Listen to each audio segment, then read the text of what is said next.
Rodriguez Padilla. PDP laban, PDP laban street, PDP laban street, PDP laban street, PDP laban. Bumili ka na ng suka, linisin ng tansi. Magandang gabi po sa inyong lahat!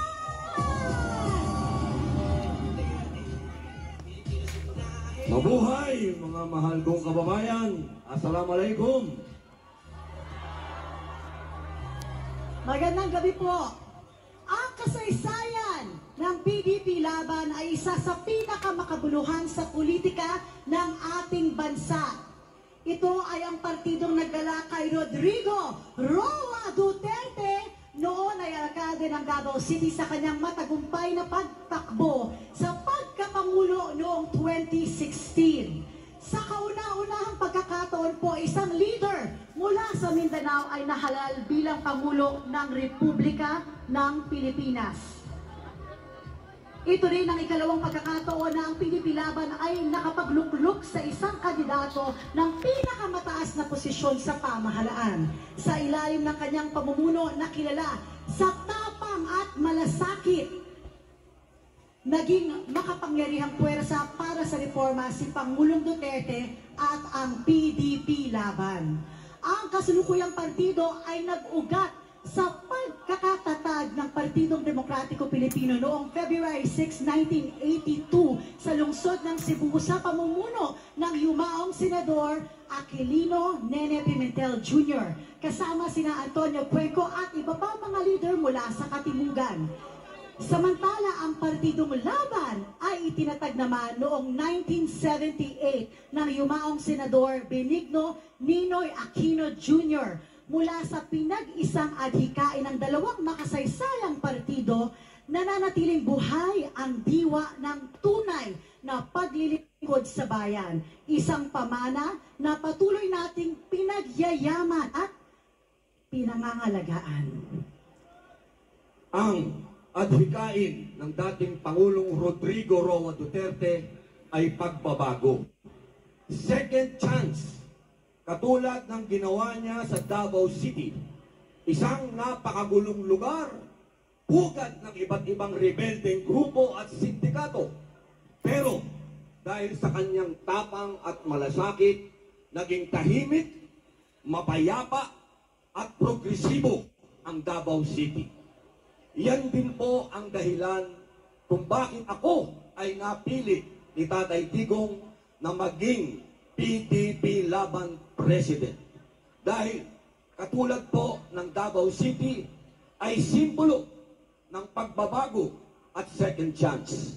Mula po sa pagiging real bad boy, nagbayad ng kasalanan sa kulungan, nagmuslim at nagbagong buhay. At ngayon po ay isa pong senador po ninyo. Yay!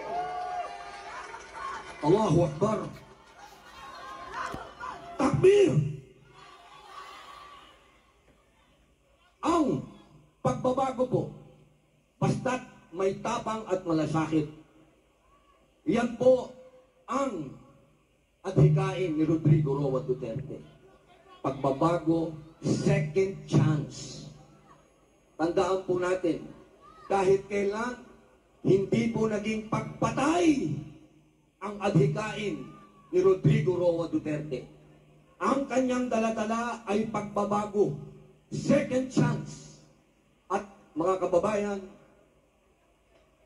ito na po ang last chance po nating lahat para makamit ang pinapangarap nating pagbabago para sa Pilipinas.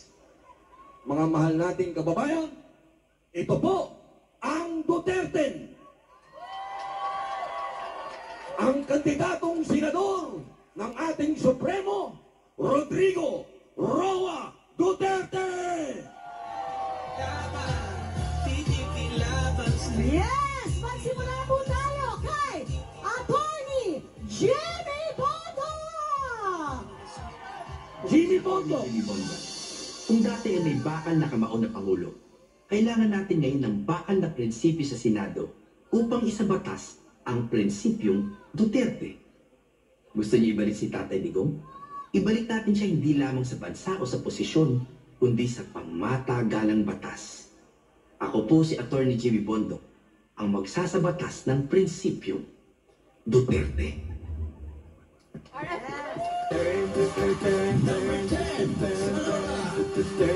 Palakpakan po natin, Attorney Jimmy Bondo!